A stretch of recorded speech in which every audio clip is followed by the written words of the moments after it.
Quick Locks podcast. We are back and in a new studio. All right, season 2. Season 2. No better time to start back than with football coming around. Mm-hmm. We're gonna dive right into college football and NFL. And right now, we're gonna give you some college football win total locks. Yes, little futures the next 2 weeks for you guys before we head into the season. A little last minute futures. We've seen some line movement, over the summer, but we know we got some procrastinators out here, so we're here for you guys today. We are here for you guys with all the futures locks. I think this is the best way to make some money before the season doing win totals. I don't know. I've just had tons of success with win totals in the past, and there's a lot of lines that I really like. Mm-hmm. So let's dive into it. We got to start with our defending national champion, Wow. Georgia Bulldogs. Who Don't forget. would have thought we would have said that? Who would have thought? So let's just go ahead and get it out of the way. Yeah, Over Georgia 10.5. Lock it up. This team, obviously they lost a lot of talent on defense. 7 guys got drafted from the defense alone. Still have a pretty solid offensive Stetson Bennett running the helm. And the thing that strikes me is just that there's not really anyone in their schedule right now that makes me think that they won't go undefeated again in the regular season. I agree, yeah. Tennessee, maybe, if they decide they want to make something out of this year. I doubt it, but if I had to look at 2 games possibly, it would be Tennessee, maybe Auburn at the home games. But, yeah, nothing crazy for them this year. But, I'm sick of the pokes at them for what they're losing because what they have left is absolutely insane. The problem they have of having too many awesome running backs, too many awesome tight ends. Like, Dejon Edwards could be that guy, that running back at any other SEC school. Like, he would be what you build your offense around. And now my guy's out here as, RB3 behind some of the best talent in this country. So we can't ignore the fact that there's still so much talent left on this team.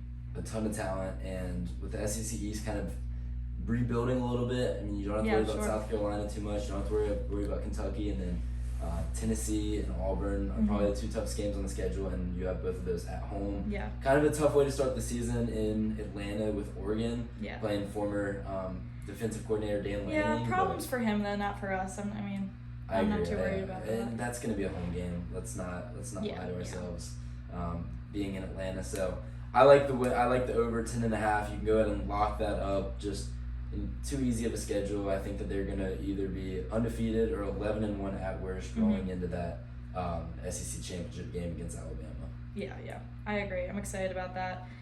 If we want to move a little more and deeper into the SEC, now before I get everyone screaming at me for this, just hear me out.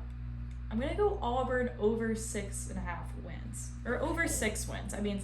Wherever your market, wherever you're shopping, 6.5. That's pretty low for a team like Auburn, you got to think, right?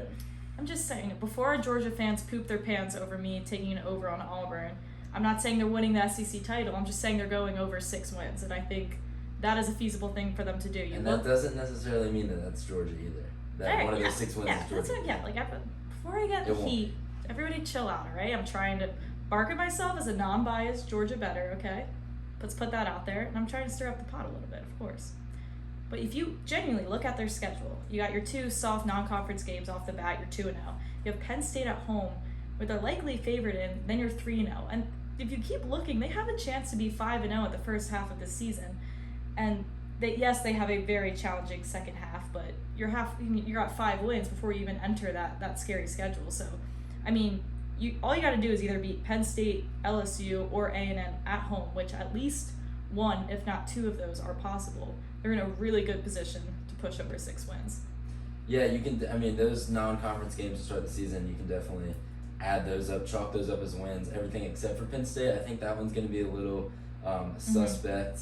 Obviously, the Nittany Lions aren't projected to be as good as they are normally. They're not ranked for the first time preseason since 2016. Yeah, it's crazy to think. And I grew up in Penn State land, and to see how pathetic they're looking right now, it was a crazy thought in my head. But when you think about Auburn, I understand the chaos that went on in the offseason, but you bring in a new offensive coordinator. I think they found themselves a little bit in this chaos and giving them a little bit of the emotional, sentimental. I think they found their hearts and souls this past summer. And I think they have more excitement than they did last season. So I think they're pushing for more and hoping for more. Tank is a stud running back. You have just some new hopes, some new guys, and I think that they're going to run with that. And, you think about last year, and as bad as chaotic they were, they still almost beat Bama and almost beat Penn State. So now we're a little more put together, I think. And I don't know. I think they're being a little slept on right now. We'll see. I think it'll be interesting to see what Brian Harsin does. He still has a lot of work to do if he wants to make those Auburn fans happy. Mm-hmm. I know, but that's not an easy task. I'm going to go over from the SEC to a future SEC team, and that is Texas. Okay. And I have a news flash for you, Mackenzie. What? Texas is still not back. This is true. Let's not forget, this team lost to Kansas last year. So bad. Kansas in football on their way to going 5-7, and I don't see enough change in Austin that makes me think that they can go 9-3, which is what they'd have to hit for this win total set at 8.5. So I'm gonna lock up the under at 8.5. Not to mention that they have an out of conference game against Alabama Right. too. Huge. So yeah.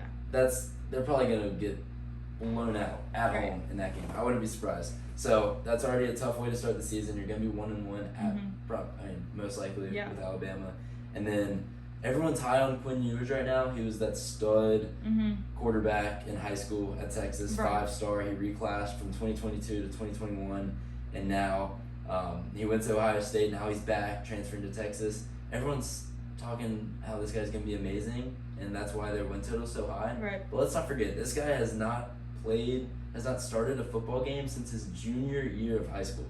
So that like nobody talks about that enough. Like I don't care if you have depth if those guys have never seen reps in their entire life No. at the college level, let alone since junior year of high school. exactly, we know what he can do in high school football. I think that he's gonna have some work to do, and it's gonna take some time for him to be able to live up to his expectations. And I think that's gonna result in some losses throughout the season. That's gonna get them to not gonna get them to 8 wins. I think I could see this team going more like 7-5. Right. And they also just lost 2 starters on offense in their spring game last week. How devastating you lose Super 2 tough. guys Yeah. to season-ending ACL tears. One of those was the stud transfer wide receiver from Wyoming, Isaiah Nayor, and they're starting left guard, so that'll be tough for Quinn Ewers, having a banged-up offensive line already. Once again, there's just too much hype surrounding Texas football. Yeah. I don't think I'm drinking the Texas Kool-Aid this year either, but they do have the future, so we can look out for those Arch Manning futures soon. Everyone's hyping him up. That's true. Yeah, hurts a little as a Georgia fan, but hey, But that would be so stupid of him to have come here Yeah. for himself. I mean, think about the line he's in. He's in the back of the bus of quite the depth chart past Stetson. So we got too many guys on the quarterback bench. I think for if I were him, I would not come here. Yeah, we know Kirby Smart's track record picking quarterbacks. Anyways, let's move on. Where are we going for the next win total? Let's go to the Pac. All right. Good old Pac-12. I like it. Got a couple thoughts over here. Starting with, I'll start with an under. I'm gonna go off you with the unders. I'm gonna go UCLA under 8.5 wins. This team hasn't seen 8.5 wins since 2014. They don't know what 8.5 wins looks like. This is a very large number for this team. I think they hit their over last season, yes, but in the previous 6 seasons they have not hit their over. New defensive coordinator. He's working with 34% returning defense. I think they'll pick up their 3 soft non-conference wins at the beginning, but then they have a tough road ahead to pass that 3-0 start hypothetically. Yeah, all right. UCLA under. I'm going to also do it under in the Pac-12. I'm going USC under 9.5. I know this team has a ton of hype right now with Lincoln Riley going to Southern Cal, but I'm not ready to jump on that bandwagon just yet. I think that they're going to have a lot to figure out with all these new guys transferring in. Lincoln Riley trying to implement a new playing style into the Trojans program. I think that's going to take some time. And look, I'm not going to give you all the numbers on this pick right here because I think at the end of the day, every single team in the Pac-12 is going to be gunning for the Trojans this year. Right. They're going to look at that game as a time where they can just get payback for USC making the decision to leave the Pac-12 because that's going to hurt all these other schools. Sucks. Yeah. I wasn't a fan of that at all. So that's another reason for the UCLA under. But I think everyone's going to be gunning for the Trojans this year, and I like their under. I don't think Lincoln Riley's going to be able to go 10-2 in his first year. Right. You see it often with like new coach, like awesome. Then there's this inflation of their win total, and it's like, yeah, you brought in a new coach who's obviously better than your old one, but they also brought in a new coach for a reason because your team stunk. So, it's such a balance of you'll see an inflated number like, oh my God, we just brought in this new head coach, we're about to be amazing. And the difference with USC is that they also brought in a ton of new talent, but certainly a team I want to watch out for this season. Is it a team I'm ready to put money on win total right now? Not so much, maybe by game, through the season, but there's too many question marks there for them. The potential there, yes. Does it always work out the way you think it will? No, as we know. But so they are co-favored to win the Pac-12 with my Utah Utes, baby. Utah over 9 wins. These sneaky little Utes. Nobody talks about them. They hit their over in their last 3 seasons, 5-1 to the over since 2015. I think they're just getting slept on. You have defensive tackle Junior Tafuna, who was the Pac-12 defensive player of the year. He's now a sophomore. He'll only be getting better. And then you're returning the rusher Tavion Thomas, who's just an absolute animal. 1,000-yard rusher. 1,000, yeah. And you don't notice him as much because most of his rushing touchdowns are within 10 yards, but like you look at his stats, he's getting the job done. So he's a huge part of this team. Those 2 guys together. Then you have Cameron Rising coming back. I feel good about the Utes, man. They love the over. That they've proven it on paper that they're an over team, and I don't see why they stop now. We'll get into some conference champion futures on another day, but I've got to agree with you on that one. The Utes are just a solid team that has not let bettors down in the past few years. Yeah. And like you said, 5-1 to the win total. Also, I like how their 2 toughest games are USC and Oregon. Both of those programs have new coaches who are in year 1. Right. Utah definitely has more. They're more comfortable. I was gonna say they're comfortable. Yeah. They're sitting back. They're bringing the boys back, man. There's a lot of chaos going on in the Pac-12, and the Utes are cool.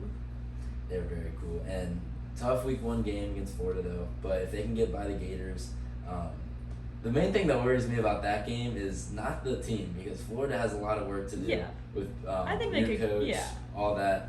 But it's going to be hot in Gainesville. It's going to be the swamp is going to be very humid, very sticky. Sticky swamp. I don't know if Utah has experienced that kind of weather, but if they can get over how sticky they're going to be, I think that they'll realize that the team on the other sideline is not that good, and we'll be able to get the ball rolling with what would be a huge program win. Yeah. I mean, I have some hope some optimism for Florida as the season unfolds, but I think they're going to take some time to get their feet under them, and I think Utah will be able to take advantage of that as a team that very well already has their feet under them. So I'm going to go over to the ACC now with one of my favorite win totals, and it was one of my favorite win totals last year, and it hit by 3 wins. Now NC State is at 8.5, and I'm all over the over. See what I did there? This is just one of the best defenses in the country, and I don't think it's getting talked about enough. Right. They're returning all 11 starters on defense, and they're getting back some guys that got injured early last season. Linebackers Isaiah Moore and Peyton Wilson would be huge guys to have back on that defense that already had a great year last year. ESPN rated the linebackers and the defensive backs from NC State as the best in the ACC. If you have a good defense, that'll get you to 8.5 wins alone. Right. They're also coming off a 9-3 year, and they're even better this year. They still have quarterback Devin Leary throwing the ball, and he had the best touchdown to interception ratio in the country last year. 35 touchdowns, only 5 interceptions. This guy does not throw the ball to the other team, so I think NC State is in a very, very good position to do something that they haven't done very often, and that would be a 10-win season. Yeah. And the win total was at 8.5. So you don't even have to sweat it. We love You don't even have to sweat it. Yeah. No, I agree. I mean, behind Clemson, I would absolutely put them as one of the best defenses in that conference, and certainly maybe out of that. But I agree. I think 8.5 or even 8 is a comfortable number to bet the over for them. Because I agree. I think they could push towards that 9-10.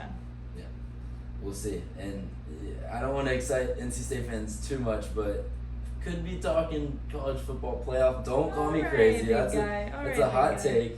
But if this team goes undefeated, you have to put them in the playoff. And the toughest games that they have are Clemson and Wake Forest. They have an easy out of conference schedule. If they can get by Clemson in Death Valley, which is the one game that I'm not too Yeah. ready to jump on. Yeah, that's fair. Hey, they beat them last year. I think they have a better Clemson was team. just a mess, man. I mean, Clemson was a mess. I think and they're coming in a little better. Who's to say that they're not still a mess? I mean, they have both of their coordinators gone. Dabo Sweeney's a player's coach. He's not the best football coach. Okay. He's one of the best coaches in the country, but when it comes to X's and O's, that's when he kind of leaned on his coordinators a little bit. He can't do that this year. So they have some stuff to figure out. So don't call me crazy when I say if NC State wins that game and can avoid slipping up, who knows? This 8.5 win total could be hitting very early in the season, and they could be on their way to doing something unheard of. We'll see. I don't know. I mean, we have our three. Let's talk about the college football playoff real quick. We have our three teams: Georgia, Ohio State, Alabama. There's no bias when I say that those three teams are like above and beyond. almost Not even locks in worth the us college talking football playoff. about. Not even worth it. Yeah. There's gonna have to be a fourth team somewhere. I just talked about USC, how they're not gonna be doing it just yet. Maybe give them a couple years, they'll be in the playoff. The Utes. I'll tell you who it is. It's the Utah Utes. All right. That's There who we it go. is. Talk So- about value on a play. I mean, they're going to be sneaky. And we're here, and I'm ready. The sneaky Utes. I'm a Utes girl. Huge Utes girl now. I like to find one team that I really start to feel unnecessarily passionate about every year. Something about the Utes. This is my year. I think you need to buy some Utes merch. Yeah. Back it up. Yeah. And who knows, maybe come week 10 you'll be able to rock that with pride, knowing that however much money you just spent on that shirt, you just made back off of When the Utes are their just win total. rolling in cash from the Utes. We'll see. Where are you going next, Kenz? All right, let's like calm it down a little. Some smaller scale situations. I'm gonna go over a Big Ten. Indiana under 4.5 wins. I mean, my sweet Indiana had a great COVID Hating year. on the Hoosiers. They had Hating on the they Hoosiers. had their they had their moment. I'm so happy for them. 2 claps for them. And then they go 2-10 last year. I mean, that is just brutal. 4.5 is a generous number. There are so many questions on both sides of the ball for this team. I don't even like the quarterback, question mark. Tons of guys left. It's just like utter chaos. I mean, and then this is another team I look at their schedule specifically, and you have road games in Cincinnati, Ohio State, Nebraska, Rutgers. Like, you are just, nothing is working in your favor in that schedule. So, they didn't win a single Big Ten game last year. A 4.5 win total allows them for some wiggle room if they want a cheap thrill of winning, 1 or 2 Big Ten games, fine. But I feel very comfortable about under 4.5 wins for this team. Longtime Quick Locks fans will know that I am not very happy about Indiana football. After last year, I bet their win total over, and then this team wins 2 games all year. Come on, Hoosiers! What? Don't make me look that bad. That's bad. Don't make me look that That's bad. tough. That is really So tough. I'm okay with you Thank you. picking that under. Yeah. Bring us home. What do you got? You put me on the spot here. I gave you my 4 locks. Okay. I'll do a little bonus one. I'll do a little bonus. A little sneaky bonus. We'll go back to the ACC. Okay. It's where Your favorite? where I grew up, Yeah. where I watched NC State let me down for so many years. Not this year. I'm gonna go with the Pittsburgh Panthers Oh my god, I can't with this under team. All right. 8.5. Hear me out. Offensive coordinator is gone. Kenny Pickett gone. We know that. Yeah. Stud receiver Addison gone. I think that there's a lot of holes to fill, and those holes are big. Those aren't That's little the gaps thing, that you have yeah. to fill. They When are you have a so guy like big. Kenny Pickett. I know. But they are like returning so much more than we give them credit for. Like, no one really talks about what they are returning. We talk about what they lost. It's a similar situation to Georgia, but this is a team I'm just absolutely staying away from. Props to you for even touching it, but Hey, you put me on the spot. I gave my 4 locks, so that's a little bonus. It's definitely a question. That is a big question mark in many different ways over there in Pittsburgh. They have a tough game against Tennessee, week 2, and they start their season against West Virginia. I mean, that could be a 1-1, 0-2 start. You know, I mean, those are tough. They're That's true. preseason 17, but no Kenny Pickett is very big. We'll see what happens. I mean, it could be the classic scenario where you have a team having a great year because they had a great quarterback, and then they kind of go back to normal. Right. Pittsburgh football isn't a 9-win. Right. That's not consistent. normal. Yeah. Not normal at all. So I'm gonna think that Pat Narduzzi and the Panthers go back to normal and don't get to 8.5 games. Yeah. Everyone's time is up eventually. I'm putting you on the spot though. We agreed to 4 locks each, and you just put me on the spot. So you got to give me something. What is your bonus win total lock? My bonus win total lock. I'm gonna go. One I was kind of shopping around with was Wisconsin under 9. I think less to do with them, more to do with their schedule. If you take a look at it, it's tough. I mean, from start to finish, that's a tough schedule to be with, on top of a really bad quarterback. I think he threw more interceptions than touchdowns he did last year. So momentum on that side of the ball is not really there for them. I don't see what's making them so much better. They return 1 or 2 stars, but I'm not sold given their schedule. It's just tough, and your quarterback is returning and is just not that guy. He's just not. Not that guy, pal. It's hard to go over 9 wins and your quarterback's not that guy. You need a quarterback that's that guy. Yeah. If you're gonna hit that high number. Yeah, like our man Stetson Bennett. We started the podcast with Georgia. Why not in Full Georgia? circle, baby. Full circle. Dogs on top. We're not a biased podcast. We're making ourselves look bad. I just threw an Auburn over You 6. threw an Auburn. Yeah. We'll probably have some Alabama locks down the road. Nah, I'll try. Yeah. Maybe. We'll see. Yeah. But those are our locks in the college football win total world. Mm-hmm. More futures to come. Yeah. A little pro football to come. Yeah. Get ready for that.